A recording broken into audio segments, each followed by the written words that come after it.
The NFL world is certainly heating up, and we are so grateful and thankful that you're here at 9 o'clock p.m. on a Wednesday night with your boys reporting eligible live. Thank you so very much again for tuning in. I'm your host, Berto, joined by my guy, Bro Talk, Mr. Exclusive to some, but I'll let him explain. Bro Talk, what's going on, brother? Easy, easy. I'm just a guy, okay? I'm just It's a a guy jag. like just like everyone else. It's good, man. It's getting crazy in the NFL media. And I dropped a little tidbit that someone shared with me, and I was like, is this legit? And they said yes. And I said, can I can I stir the pot? Essentially is what I asked. And they said, Yeah. by all means. And yeah, I dropped a little news on the Kyler Murray sweepstakes. It looks like we're trying to get in on that. Wow. And for those of you that follow me know how I feel about Kyler Murray. I am not a fan, but if he wins for us, I will become a fan. Let's just put it that way. You sound desperate. I'm just saying Hey, for man. wins. I Hey, get man. it. I get it. Hey, Been man. in this toxic Hey, relationship man. for over 10 years, just trying to get some wins, okay? Yeah, understood. So Absolutely. I might be a little desperate. A little bit. I got my own spin of things, but it's all good. We'll touch on that soon. But we got to touch on the NFL circuit, man. It's been crazy, as you mentioned. It's heating up. The legal tampering period starts on Monday. Free agency officially starts next Wednesday, if I'm not mistaken. So teams are going to be wheeling and dealing on Monday, then making it official on Wednesday.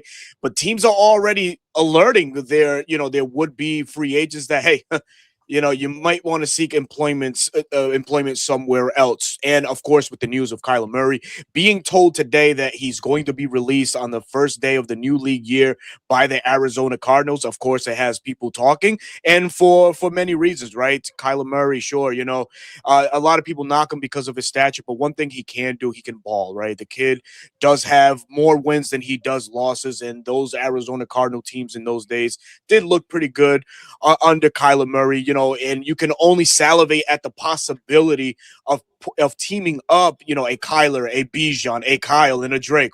Whoa, it kind of makes us the front runner, if that's allowed to say, of the NFC South. But before we touch on anything, bridge quarterback, because that's the topic of tonight's show. It's the bridge quarterback. What's the right fit here in Atlanta until QB1 Michael Penix Jr. is ready? But news around the NFL. Alex Pierce today made an appearance on Good Morning Football, stating that he's not going to re-sign with the Indianapolis Colts. He feels like he's put in his time and he's going to venture into free agency. Now, the Indianapolis Colts, a team that was very hot and busy at the trade deadline, acquiring Sauce Gardner, giving up some picks, really.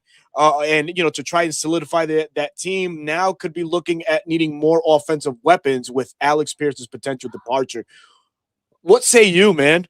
Alex Pierce, the next Uh, destination, if you could put a finger on it, man, where are we going? Man, originally I thought it could be the Kansas City Chiefs because they really don't have Good a spot. deep vertical threat since Tyreek Hill was gone. But now, with the news of Stephon Diggs getting released by the Patriots, now that begs the question, like, they have some money to spend now, and why not go get this younger true vertical threat? Even if he's a one-trick pony, he's got the deep ball covered for Drake May. Let the other guys handle the middle, the underneath stuff. Let Alec Pierce go get that ball. So good for him. I think he's earned himself a market, even though, like I said, he might be a one-trick pony. I think he might be better off elsewhere because, they transition tagged Daniel Jones. Like, I don't agree with Yeah, that at all. I man. would have rather tagged Pierce and paid the Pierce. wide receiver price and then Hmm. let Jones say, okay, go test the market off that bum Achilles. You let me know what kind of Hmm. money you get, right? Yeah, We got someone that was coming off an Achilles over here in Atlanta. We'll tell you how that went, right? Now, Daniel yeah, Jones is younger, but he sure. also broke his fibula in that same leg. So Yeah, so he's doing double.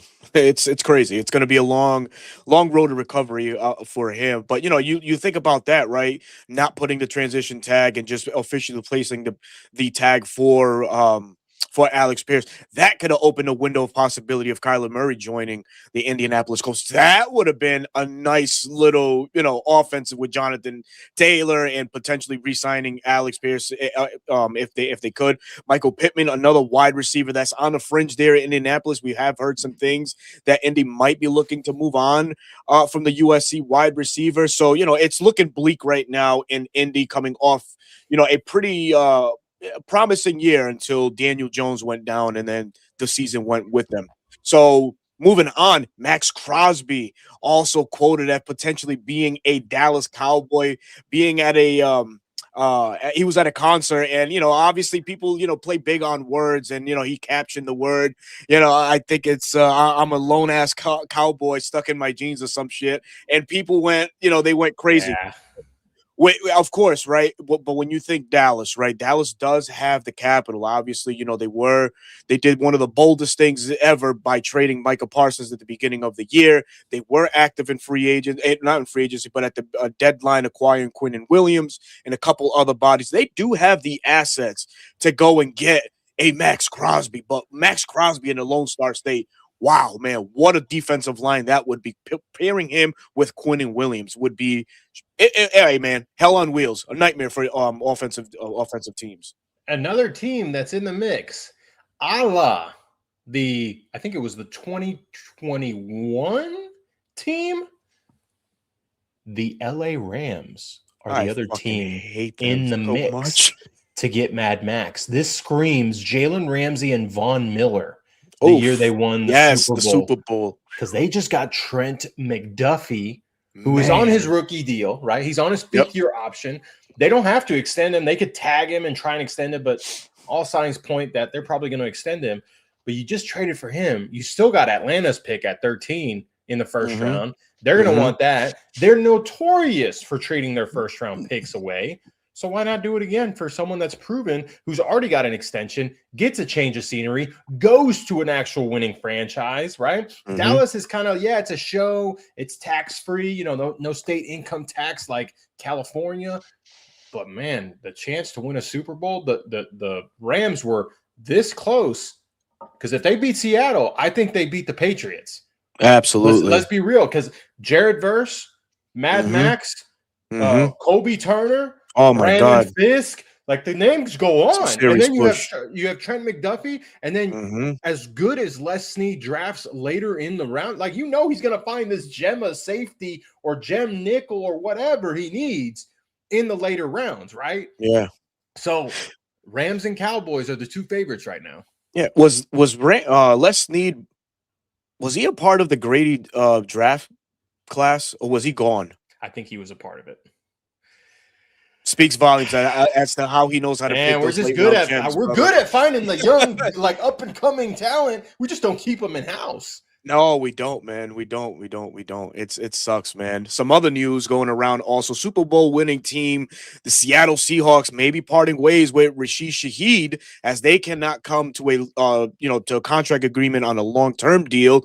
So might be that, that was just a wheeling and dealing at the trade deadline, and out the door he goes. But Rashid Shaheed would be wide receiver 1 on most teams, but a great complimentary wide receiver number 2 here in Atlanta. We're looking for a wide receiver 2 to some degree.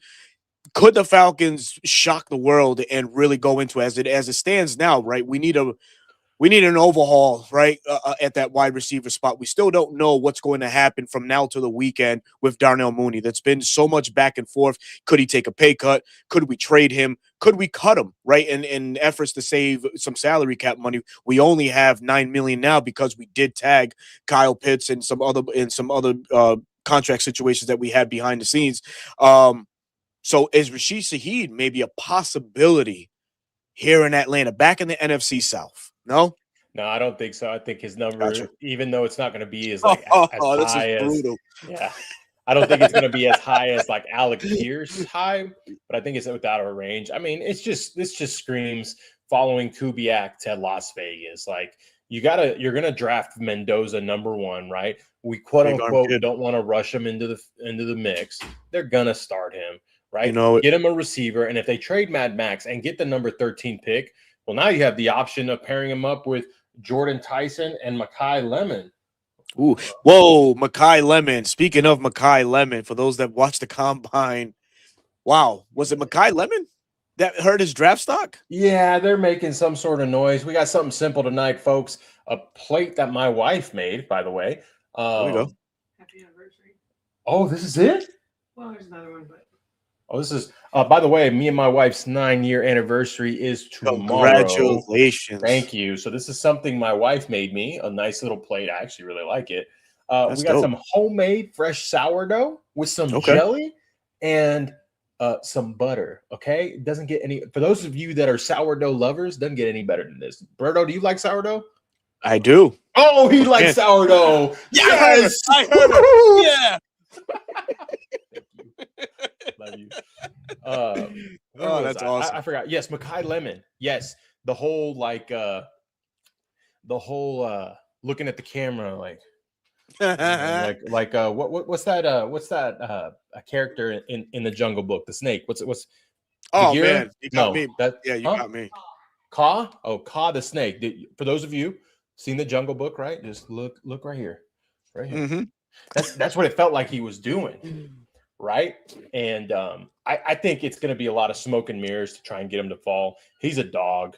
It's his personality. Mm-hmm. It's just like with any player. You got to find the team that's going to be able to manage his personality, which is why he might fall a little bit. Maybe Jordan Tyson wasn't from, but to pair one of those rookie receivers up with Rashid Shaheed, those two guys are not speedsters. They're route runners. They get separation.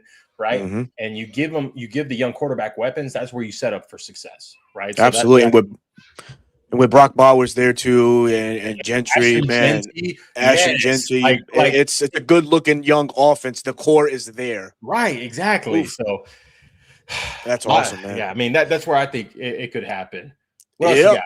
Oh man, we have to talk a little bit about, not a little bit, but just touch on the Kyle Pitts situation again. Sure, he got tagged, but there are some reports stating that the Falcons will yield some phone calls. Now, let's remind, right? Ian Cunningham said this will be the last time we go into a draft with 5 picks, and I think he means that. Now, would he look at his superstar tight end to begin that quest of obtaining more draft picks? What do you see Kyle Pitts potentially landing the Falcons if he is traded? Is there a team desperate enough to pony up a number 1? I like to think not, but we don't know, right?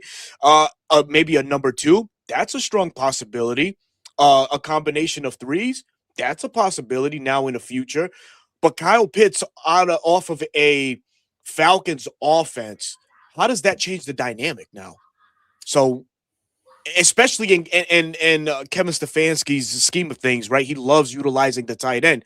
You kind of almost would have to overhaul the position in a sense. And then you look on the outside, you're also looking to overhaul the wide receiver spot. So it's like it's a juggle for me, man. So for me, if I'm a betting man, I'm keeping him.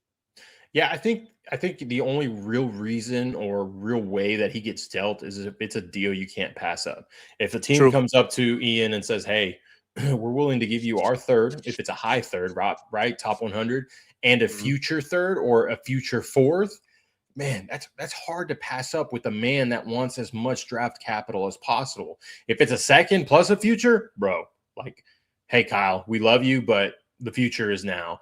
Ultimately, right, they use the tag to give themselves more time. Do we want to extend him, or do we want to see how this year pans out, et cetera, et cetera? To me, I still think they want to re-sign him. They want to extend him, but that doesn't mean they can't listen to phone calls, right? I think every team always answers phone calls because you just never know. Some team may get a wild hair and say, we're going to overcompensate how much he's actually worth because we want this player. And sometimes it's like, man, it's too much to pass up. Kind of like how the Rams were willing to give up 2 first-round picks for Brian Burns.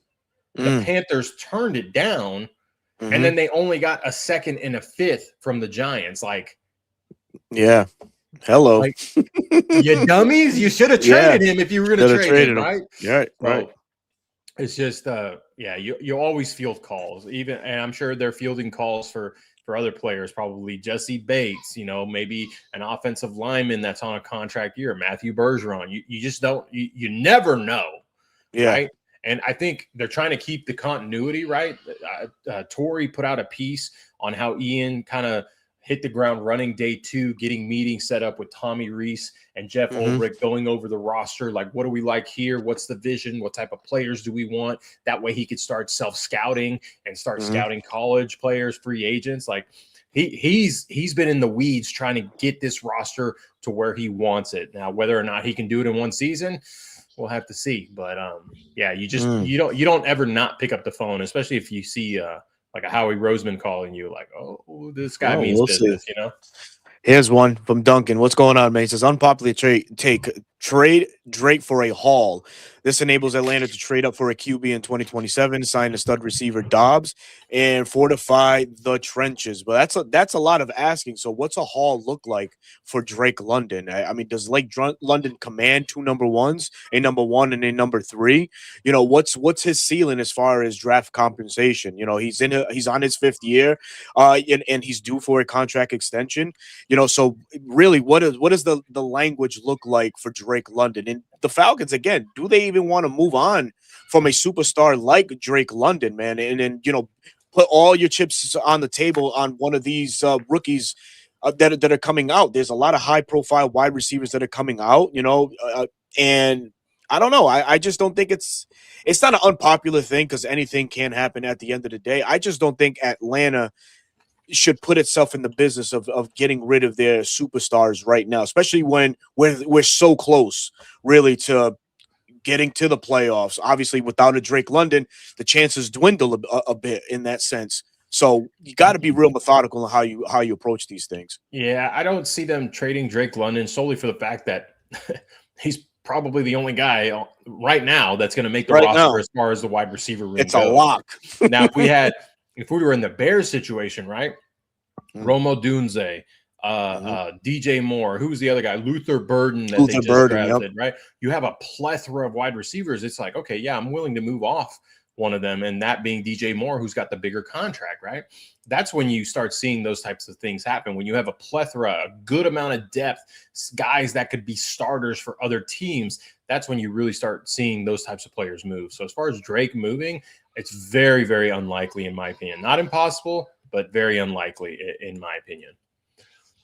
I'm just going to go through a couple more things, Berto, if you're cool with that. Go ahead, brother. Of course. Former Falcon, Jonnu Smith was recently released. Arthur Smith is punching air because he's in the college ranks and he can't sign him. He's going to sign him to Ohio State. Damski's going to confirm that. He's gonna sign him as a coach. Watch, he can't sign him as a player. He's going to sign him as a coach. Oh man. Bucks running back Sean Tucker was not tendered, so he'll hit the market.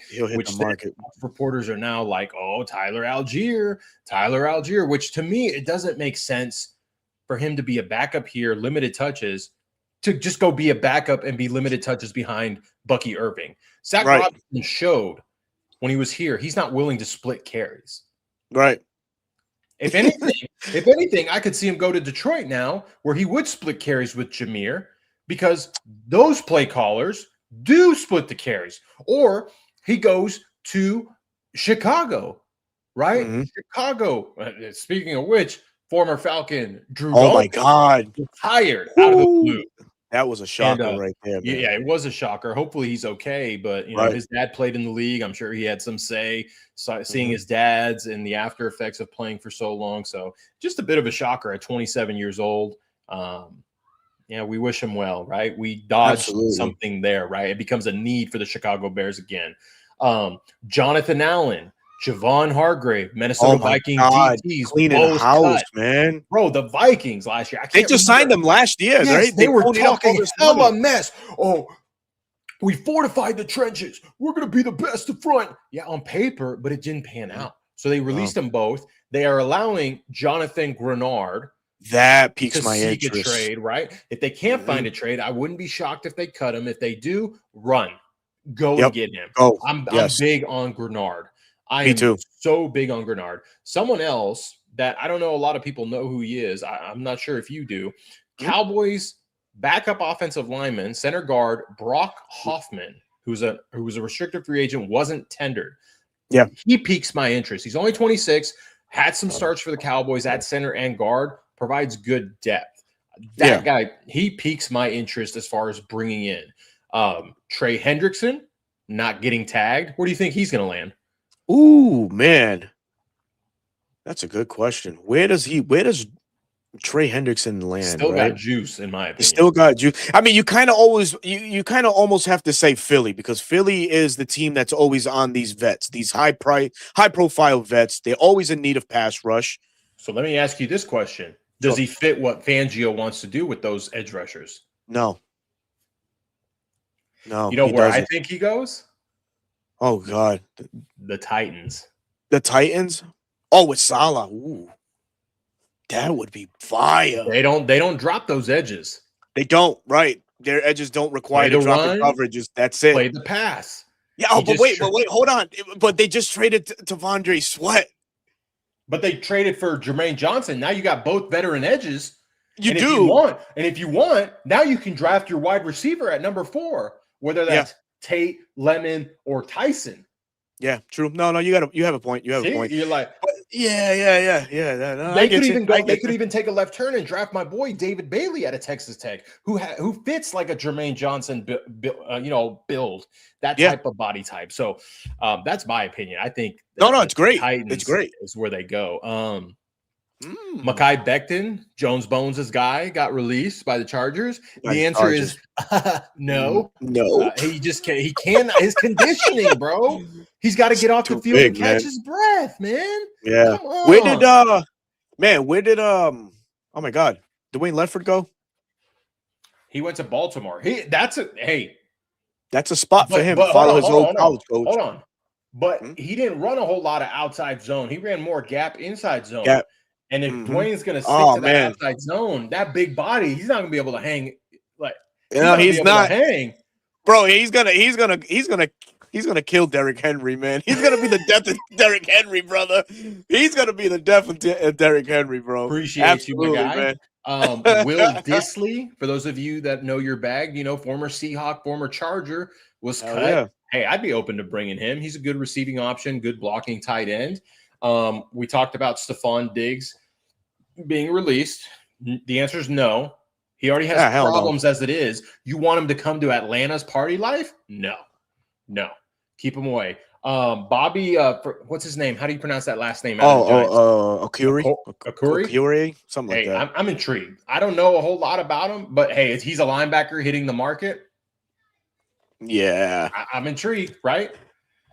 Let's see who else. Jawan Taylor was cut by the Chiefs. No. Yeah. Mr. Hold It Down. Oh my man. Gosh. He was so overrated, man. So much, man. He was so overrated. There's a couple other things that happened today. The big one was Trent McDuffie being traded. That was a big deal. I texted you and I was like, oh my gosh. That was crazy. I couldn't believe it.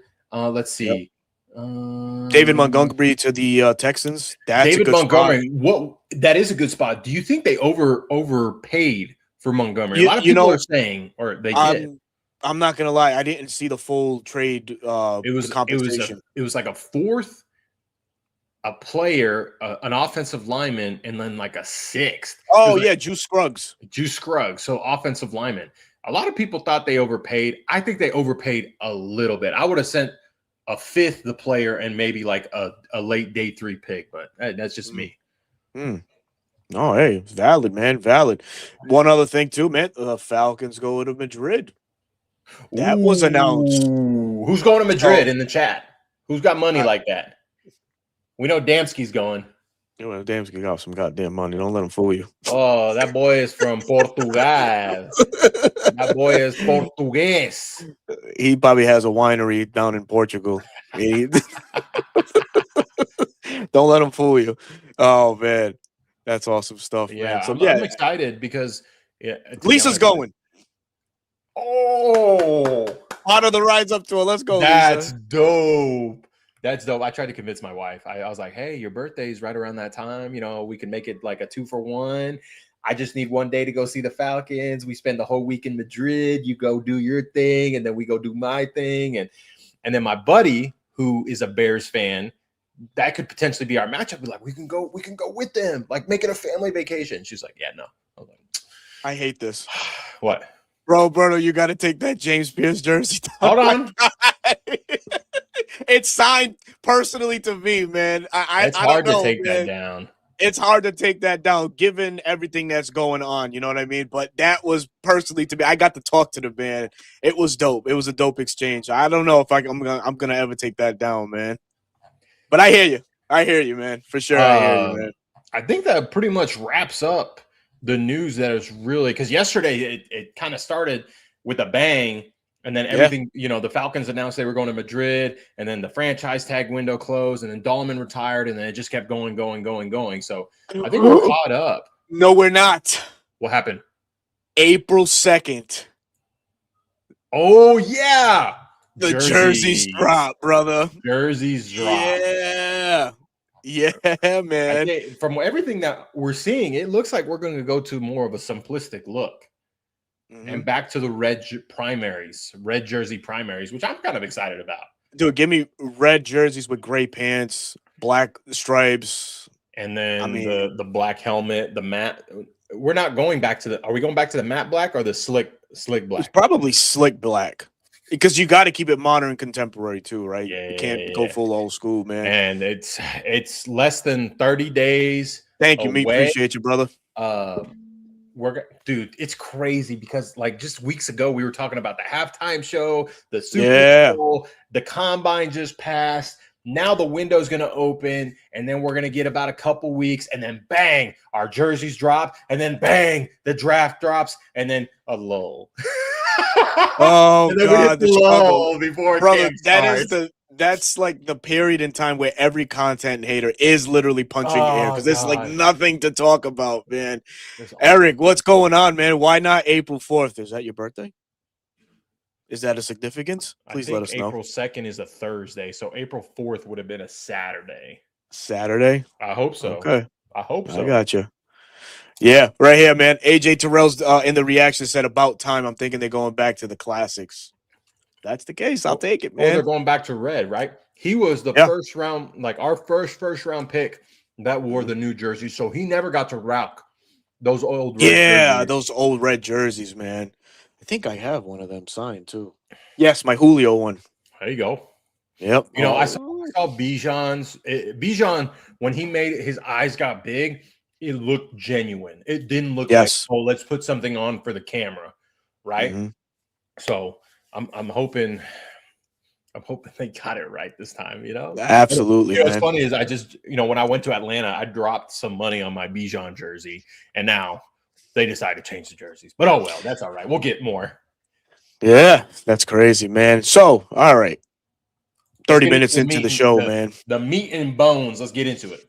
Let's get into it, man. So, we talked about free agency, but we didn't talk about how active the Falcons could potentially be in free agency, right? We've yet to see any restructures of any kind, any true releases of any sort. So begs the question, how active will the Falcons be when the clock strikes free agency or the legal tampering period starts? Obviously, we've mentioned so many contracts. Bro Talk had put out a tremendous and very educational video a few weeks ago saying and telling you how the Falcons can come under the cap and really bluster it to make us active players. As it stands, we're at $9 million per over the cap. We just finished franchise tagging Kyle Pitts, so $16 million of that went there right off rip. We're getting ready to release Kirk Cousins. That's only going to save us about $2.5 million. So we're really at around 11.5 right now. Not enough really to be players, right? In free at the start of free agency. So if we stand pat at what we are right now, are we looking at just some low budget free agent guys to build the depth? Kind of, like that 2021, 22 era where we was just, bringing guys in on cheap deals and just sticking to what we had on the roster. Is that your train of thought so far for the Falcons because they haven't been as active? So far, I think we still have tomorrow's Thursday, Friday, Saturday. Like they have time, right, before the league year starts. We technically have 7 days before, we're under the cap, which is perfect, right? We don't have to make any moves right now, but they have plenty of moves to work with. And I think that's what Ian is assessing before he starts pulling the trigger. I think if Terry Fontenot was still the GM, we've already seen the moves made because he's the one that did these contracts, right? Right.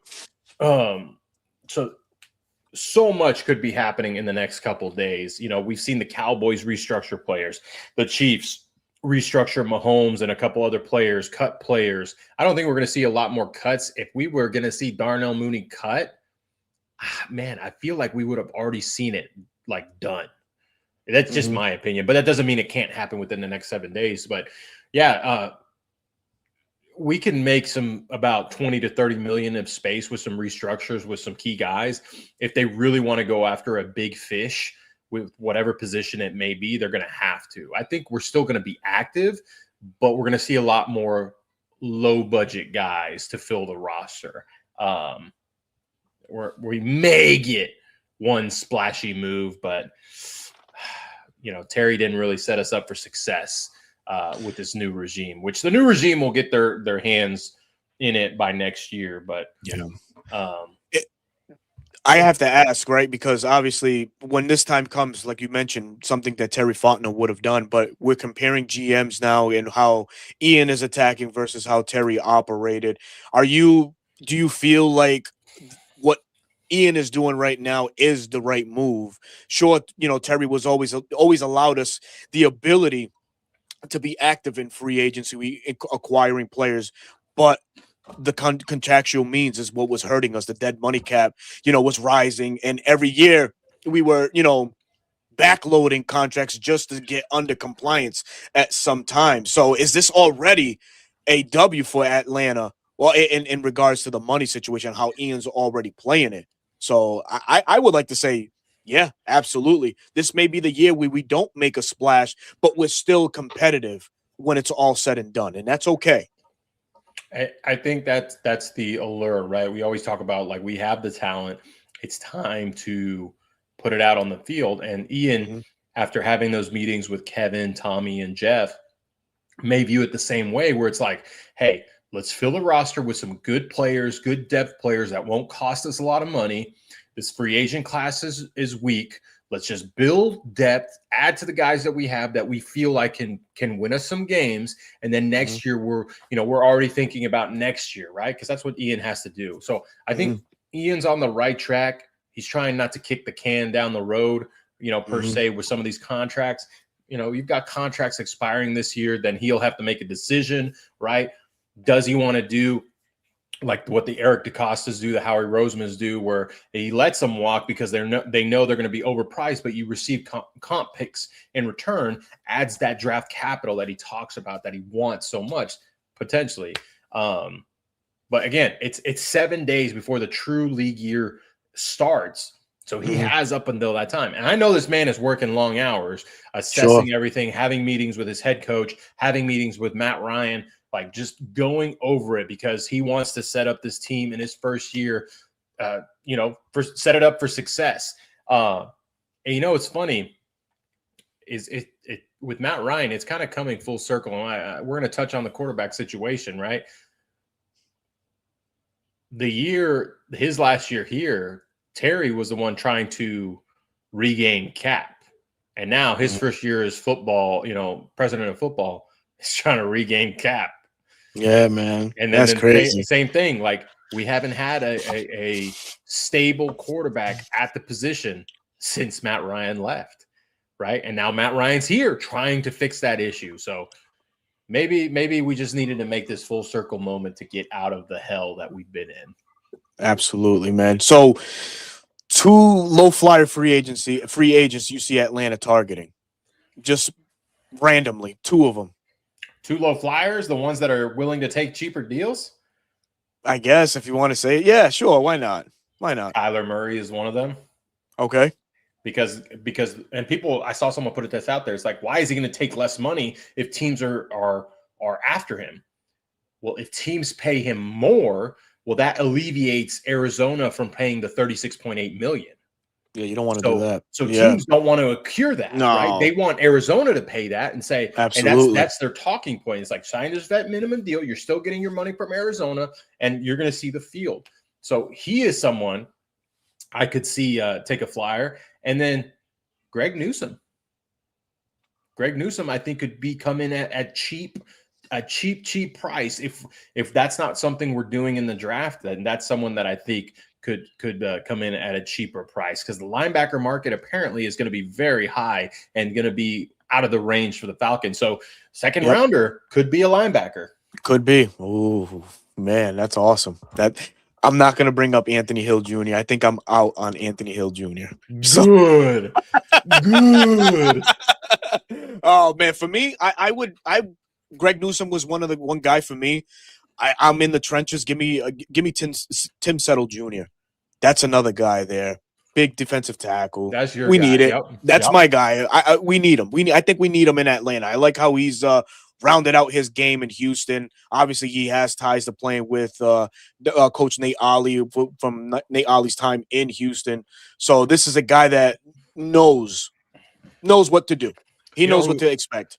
You know who I just thought of if Kyler Murray does come? Because, hey, our boy Rod asking, why would Kyler come to ATL? I'll give you three reasons. Kyle Pitts, Drake London, Bijan Robinson. Did it on Bleacher Report. Okay. If you want to do the New York Jets, okay, let's do it. You got Breece Hall, not bad, not as good as Bijan. And then Garrett Wilson, different type of receiver than Drake London. There's no third. Okay. What about Minnesota? Okay. They just cut Aaron Jones. The offensive line is garbage. Horrible. Jay Jettas. Okay, Jay Jettas, but that's it. Mm-hmm. Like, what situation would you want to go into with all the misery he had in Arizona? There you go. That's the perfect one. But you know what? We don't have to worry about that because he's a homebody. He likes to play Call of Duty with the boys online. So we don't have to worry about him and the night. Yeah. And see, that's another plus. We haven't had that. We haven't. Well, maybe Kirk, right? Kirk's a homebody too, but he's an old man. He's an old man. The other guy, I think, if Kyler does come, and he tweeted today, DeAndre Hopkins. How do you feel about that? He's still got juice in him. No, man. I would respectfully do that. Just keep going. No. 1 year, $4 million? No. Okay. All right. No, man. Okay. No, I kindly pass on him. I mean, at that point, yeah. Oh man, I don't know who I would bring in instead of Hopkins though. Like I have to look at the full roster as far as free agent wide receivers. Hey, I got you. Don't worry. Yeah. You want wide receivers? I'm gonna go off the name. Okay. Go ahead. and I'm gonna only give you the names that I think can be cheap. Because I'm not going to give you Tyreek Hill. Okay. He's gonna warrant money. Yep. Right. Debo Samuel's going to warrant money. Okay. Mike Evans is going to warrant money. True. Okay. All right. Here we go. Christian Kirk played with Kyler. Did play with Kyler. Did have success with Kyler. I think Kyler got him paid in Jacksonville, if we're being honest. I have to agree with you there. Okay. Let's see if he's willing, right? Right. Tutu Atwell. I like Tutu Atwell. Okay. De'Ami Brown. He's so weird, man. He plays for the Commanders now, right? He played for the Jags last year, actually. He played for the Jags. Okay. He lost his job to Parker Washington. He's a free agent, I think Parker Washington is. Mm-mm. Is he not? Mm-mm. Okay. Hollywood Brown. Still not 30. Still young. Still not 30. Yeah, maybe. Okay. All right. Let's see. Who else could come cheap? Jahan Dotson. Nah. Greg Dortch. No. Noah Brown. No. Pass. That's Damsky's guy, Ohio State guy. Nick Westbrook Ikine. Maybe. Ooh, yeah. Okay. Maybe this upside there, man. I like the deep threat ability of him. Me too. And he's a big body kid. Yes, he is. Okay. All right. Tylan Wallace. Do you know who that is? I do not know who Tylan Wallace is. So he played for the Ravens, played at Oklahoma State, was a big return guy, real speedy guy. John Mechie III. Oh, man. Kids battle so much, man. No. I'm sorry. I feel like I'm listening to a pawn shop owner for wide receivers. God damn. Hey, man. Hey, We got to go cheap here, okay? Best I can do, okay? Right on. Kendrick Bourne. Yeah, maybe. Okay. Do we want a reunion? Alameda Zacchaeus. Oh my God, that's like Atlanta's favorite. All of a sudden, no. No. I hear you. No. I hear you. Let's see who else. Who else could come cheap? Devin Duvernay. Devin Duvernay. Oh no. Okay. No. Calvin Austin III. Ooh, speedster. He played for Pittsburgh, I think, right? Yep. Yeah. Jake Bobo. Yes, it is. Okay, that's where we're at. Okay. Oh man, you get one of these guys, and then you go draft. You double dip. Exactly. Okay? You double dip. Absolutely. Taquan Thornton. No. Traylon Burks. Hell no. Nah. Why not? Has he been given a fair shot? He's just been battled injuries. That's what I say. When he played for the Commanders last year, I thought he had some bright spots. But hey, that's what we have to going. Unless someone gets cut, within the next 7 days, that's what we got going on. Because I'm not. It's I not don't looking want too promising. I don't want Tyler Lockett. No, too old. I don't want Brandon Cooks. It's been on every team, man. It's crazy. Pretty much. I don't want Scotty Miller. I don't want Juju Smith-Schuster. I don't want Sterling Shepard. I don't want Sky Moore. I don't want Van Jefferson. Like, that's what we have to work with, guys. Yeah. Now we're going back to the X with Van Jefferson and shit, man. So we're good with that. Yeah, Naylor's name keeps coming up, man. From Minnesota. Yeah. Aben's high on him. I like him. Very high on him. So yeah, maybe. Brandon, what's going on, man? Thank you for the $2 donation. He says, hate the Aints, but let's sign Rashid for speed. I think he's out of our price range, man. Yeah. What's his price range? You think 17, 18, maybe more? Mm-hmm. He's going to get that. He's going to get at least what Wan'Dale Robinson get. Okay. And Wan'Dale Robinson is going to get anywhere from 20 to 25. 20 to 25, yeah. All right. If Van Jefferson can't catch, I haven't forgotten that drop pass versus the Titans. Oh boy, that sealed the deal. We're like, we traded for wide receiver. I didn't work out.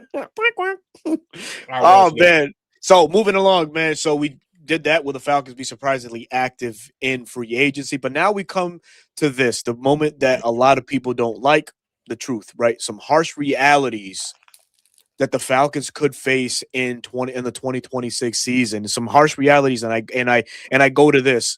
Will the Falcons defensive line be as dominant as they were in 25 now in 26? Are we going to get the same explosion out of the run game in 26 like we did in 25? Those are my things right there. So what is the harsh reality for either one of those groups? That the run game is going to take a step back, or that the defensive line may take the step back? What is your most likely outcome in this situation? The most likely outcome for me is the defensive line regresses slightly. It's very hard to replicate what you did last year. Now, you're losing two of your edges to free agency potentially. Arnold Ebiketie, Leonard Floyd. You don't know if Braylon Trice's knee is going to hold up. It's not his fault. His body just did what it did, right? It's just unfortunate for the young man. JPJ situation. We don't know. No. No, man. No. Never. No, Brandon. No, thank you. We don't know what JPJ's situation is looking like, right? We found out a couple days ago from Mark Raimondi that they're interviewing witnesses, and that's what's taking so long before the state attorney decides what they want to do, right? We all believe it's going to be the same thing that all NFL players get. They get a fine, they get, community service, blah, blah, blah, restraining order, and then he's suspended, right? Either way, we're not going to see James Pierce Jr. for either the entire year or part of the year. So naturally, the edge position is going to regress, right? You got to figure, are you going to re-sign someone? Are you going to use this draft capital to add someone? Personally, if you're trying to replicate what you have with JPJ, the same body type, my boy out of Texas Tech, Romello Height, who seems to be slipping down boards just because he is a little undersized. You add a little bit of frame to his body, real bendy, can drop into coverage, very active with his hands. But are you going to use that capital there? So I think between the two, it's that the defensive line regresses slightly. Yeah, I think so too. But I think what can keep the balance of the defensive line is if you add a true nose tackle, and if Jeff Obrick's going to have more of his say, more of his, fingerprints on this defense, he might benefit from having a big body to allow, guys like Rook and Brandon Dorlus next year to get them free 1v1s, right? And we saw what Brandon Dorlus was able to do for us this past year. What, eight sacks, seven? Oh wait, no, wait, what did he have? Seven sacks? I think it was 8.5 sacks. Yeah, 8.5 sacks. Rook started coming into his own. So I feel like it's, yes, like you say, it is difficult to replicate. But damn, if we add a true nose, maybe a flyer free agent on the edge, I think we can probably come damn close to replicating it. But like you say, it is tough to do that. Now, as far as the run game, Bijan's just a special talent. I don't know how you take a step back. If anything, I think Stefanski knows who to give the ball the most to on the offense, and that's Bijan Robinson. Mm-hmm. So I think Bijan can eclipse numbers from this past year as far as all-purpose yards. He eclipsed well over 2,000. Could he go a little bit higher? That may not be out of the reach, especially how Stefanski spoke. The best players on the field are going to get the ball, and that's Bijan bar none. So again, we expect another year of the offense going through Bijan Robinson. So I'm in agreement. I think it could be the defensive line. Now, it's give and take. We got to see what the hell we add along those lines to keep it up, man. It's going to be – I think the variety of running game and the scheme will allow Bijan to continue what he did last year. Bijan did that on his own with, like you said, how special he is, that wide zone. He's got to see the vision, weave his way through the blocking, whereas now if he gets some gap scheme, well, now he can just go in a straight line if the gap is open, right? He doesn't have to, shimmy and shake so many people. Not saying that he won't, but he has to do less but still get more. So I'm excited because he had that at Texas with Steve Sarkisian calling the plays for him. He did. He had a mixture of gap and zone there. And that's why he got drafted at 8th overall. He sure did, man. So to close the show, we got about 13 minutes left, and this is the most important one because this is revolving around QB1. And if you was following the show, to begin the show, we gave you the tidbit, or Bro Talk gave you the tidbit on the Kyler Murray situation potentially happening here in Atlanta. I think, like Bro Talk, I gushed over the possibilities, right? Adding a Kyle Murray, what does that do for the offense overall, right? You get a dual threat quarterback that has a plus arm, a guy that loves to attack the perimeters, in my opinion. And then we got, two big receivers in Pitts and Drake London. How better do they get in red zone opportunities when it's all said and done? Because Kyler likes to target those big bodies. But just himself, Kyler, anywhere from the 20-yard line or in goal range, he's a threat to run the ball inside. He's very nimble with his feet. Baseball background. The kid knows how to use his legs, right? And that's a threat. And that's a stress for any NFL defense, right? So Kyler Murray on this team would, in a way, be like a dream come true, man, in a sense. You add the RPOs immediately to that play. Immediately. That's what he gives you. Now, my biggest thing with Kyler Murray is he primarily ran offenses all the way from high school to now in the shotgun. Very rarely. I haven't looked at the percentages and the breakdowns in the pros, but to my knowledge, he is primarily in the shotgun like Joe Burrow is for the Cincinnati Bengals. Very rarely does he go under center. And that's something Kevin and Tommy have talked about, where it's like an offense thrives under center. That's where your bread and butter does. So it'll be interesting to see, because can Kyler do it like Michael? Yes. I think they both can do it. They just haven't been asked to do it because coaches have said, okay, we'll run what you want to run. But now I think Kevin and Tommy are both like, no, we're going to get a quarterback that runs what we want to run. Oh, man, hold on one second. I think I missed another $2 donation by my guy Brandon, man. Thank you. Give QB best option. Give me Austin Barber round 3. Who's Austin Barber? I don't know that prospect. I can't say that I do either, man. So we got to research that one. Brandon, what are you on to, buddy? Let me see. What are you on to, sir? Hold on. Am I just spacing? Austin Barber out of Florida Gators. Oh, tackle, offensive tackle. Offensive tackle for Florida. Yeah. I mean, listen, that's not out of the question in the second round. Do we acquire a offensive tackle? McGarry's coming back from a significant injury. Obviously, Jake Matthews getting longer in the tooth. You know, the old Honda Accord of left tackles, as Trey Sean once put it, which was freaking hilarious, is starting the transmission starting to slip on that one. So we might have to replace that soon. But back to the Kyler Murray situation and what the what the right bridge quarterback will be to Michael Penix. And you brought up a good point on our side conversations, right? Yeah, this organization is not tied to Michael Penix, and to the casual football fan, that's like, oh my God, but we just drafted him 8th overall. But the key here is it's two different regimes. And that's the key, right? Does Ian, Matt, Kevin value Penix like Terry, Raheem, it did at the time? Probably not.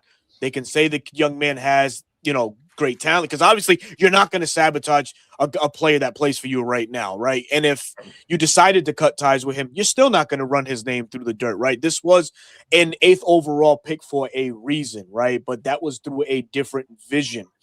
So my whole hangup was, if we bring in Kyler, aren't we revisiting the whole Kirk Cousins situation from a few years back? And wouldn't this be a shocker to Michael Penix, who, oh, by the way, on John Gruden's show, did mention he plans to be ready by week 1? The thing with regimes changing, right? I touch on this all the time, right?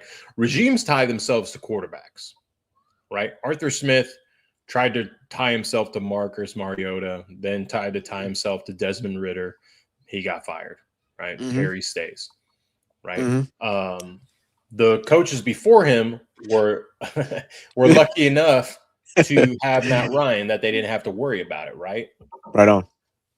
Raheem and Terry then tied themselves to Kirk with all that money, and then drafting Michael Penix because they had a plan, right? The plan didn't work out how they thought, right? Hence why cleared house. You bring in a new regime, and the fans are itching and clawing and hungry for winning seasons. They are tired of being the laughing stock of the NFL. So what are they going to try and do? They're going to do what it takes to win a football game. And if that's bringing in someone like Kyler Murray, hell, I hate to say it, but potentially Tua Tagovailoa, right? If they bring him in, right? I'd rather have Kyler than him. But if they bring either one, it's because they're like, this person gives us the best possibility to win. Now, if they want to have a quarterback battle and they're up front with that, and if Michael beats them out, then so be it, right? But they're not in the business of, we don't want to hurt Michael's confidence, right? Michael has to have confidence. Yeah, they're not in that business. They're in the business to win football games, and because they're not tied to him, they did not draft him, they did not scout him. There's no attachment there. So that's why if you bring in a Kyler, if you bring in a Tua, right, and it doesn't pan out, it would be the same thing if Michael Penix didn't pan out, right? Or a Joe Flacco, like someone mentions. If it doesn't pan out, it doesn't pan out. 2027. We said this last year. Now it's just Fernando Mendoza and a bunch of guys. But next year, you have Arch Manning, Dante Moore, Brendan Salisbury, the list goes on, and if those prospects are bigger, right? The prospects are bigger. The 2027 class is much more loaded, not just at quarterback, but positions overall. Well, then that's where they tie themselves. That's where they say, this is our guy, much like when Matt Ryan was drafted at number 3. This is our guy. I'm not saying we're picking at number 3, but I'm saying if that guy falls to them, they can say, this is our guy. We're moving on from Michael Penix Jr. And I think you see it time and time again. Right? I think I made the example. I don't know if I touched on this last show. Dan Campbell traded away future Hall of Famer Matt Stafford for who? Yeah. His quarterback, Jared Goff. Yep. Future Hall of Famer Matt Stafford. Matt LaFleur traded away future Hall of Fame quarterback Aaron Rodgers because he drafted Jordan Love to be his successor. John Harbaugh drafted Joe Flacco, and then guess what he did? He drafted his successor in Lamar Jackson, right? That's what happens with regimes. You tie yourself to the guy that you believe most in, and you want to surround the talent. Do I think they want Michael to be successful? Yes. He's on a rookie deal. They know the talent that he has, but they can't wait and see.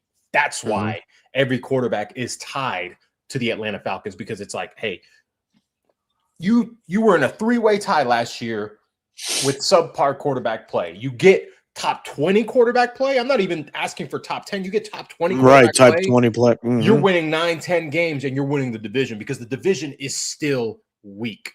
Right on. And yeah, you don't see any other team really separating themselves in the NFC South because every team is going to lose a significant player or two in this division. So yeah, it could very well be, that just playing at a level for most of the year and waiting till the end of the year to see who arises to the occasion and takes the division, man. So what about the other quarterbacks that are in online, right? Or in line? I see Jacoby, Joe Flacco, obviously the obvious choice, potentially Geno Smith. I mean, these are guys that you would probably want to bring in that will signify that yes, Michael Penix will be the quarterback going forward. I'm just in that wheelhouse right now. I can't get out of it. That if you bring in Kyler, you're not necessarily buying into Michael Penix. 28 years of age versus 26 years of age is a 2-year gap. Kyler, for some folks, may not even say that he scratched the surface or reached his potential talent, right? We don't know. He hasn't. We see quarterbacks really coming to fruition into their 30s, and this kid's just 28 years of age. We don't know. So there's still a lot to assess from now until preseason or training camp overall. But the expectation, or if Kyler does come to the Falcons, wow, man, that's gonna put asses in seats first and foremost. It will, and like the media would immediately propel us to be the favorite because truly he would be the best quarterback in the division. Like, let's be real. None. And again, I don't like Kyler Murray. I've been an avid Kyler Murray hater since he was drafted to the Arizona Cardinals. I didn't believe in him, but from what he's shown in the NFL, his ability with his legs to get out of structure and still make plays happen, good things happen when stuff like, and then you have Bijan, you add the RPOs, the way the NFL is built, right? My favorite quarterback to talk about, Jalen Hurts, right? Jalen Hurts is barely a top 20 quarterback, and he won a freaking Super Bowl, right? I'm not saying we can win a Super Bowl with Kyler Murray, but I'm saying you can have success with him. Back on it, man. This has been an amazing show. Again, we thank you, each and everybody that has joined us on Reporting Eligible. Thank you. Do y'all care about Stefanski being the lowest graded coach last season? Some are saying he failed upward when the Falcons hired him. No, because he was tied to the Cleveland Browns, and what talent other than Myles Garrett did they really have on that squad? My take, my opinion. So, no, I really don't care. I think it can be a double-edged sword because a player can feel scorned and then just personally attack the coach instead of like what was actually going on. I think I said it. Kevin Stefanski became available. He was going to be the guy because I think he is a very good football coach. So I don't buy too much stock into that. He's in the business to win football games, and sometimes it doesn't necessarily get you liked, right? Raheem Morris had a better score than him, a B+, but never had a winning season here in Atlanta. So take that with a grain of salt. Yeah, for sure, man. So, man, you got anything else you want to add before we wrap, man? This time next week, we will have known the majority of the signings, right? Because Wednesday night, the official new league year had started, and we will be 2 days into league, like tampering starting on Monday. We will be 2 days in to knowing what players are going where, right? So we'll have a better idea and a better perspective of, okay, this is where the Falcons are heading towards the draft, right? Our boards can adjust accordingly, but that's pretty much I have. I mean, this is a good question. What chance do you think we have to sign Kyler? I'm at a 60% right now. I say 70. 70. Okay. Yep.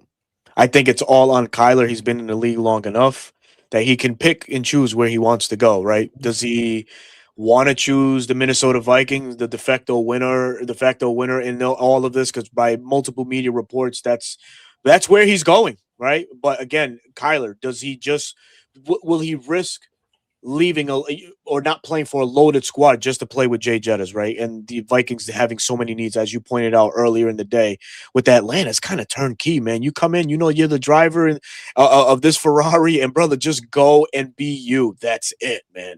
But again, Bro Talk, let the folks know where they can find you, man.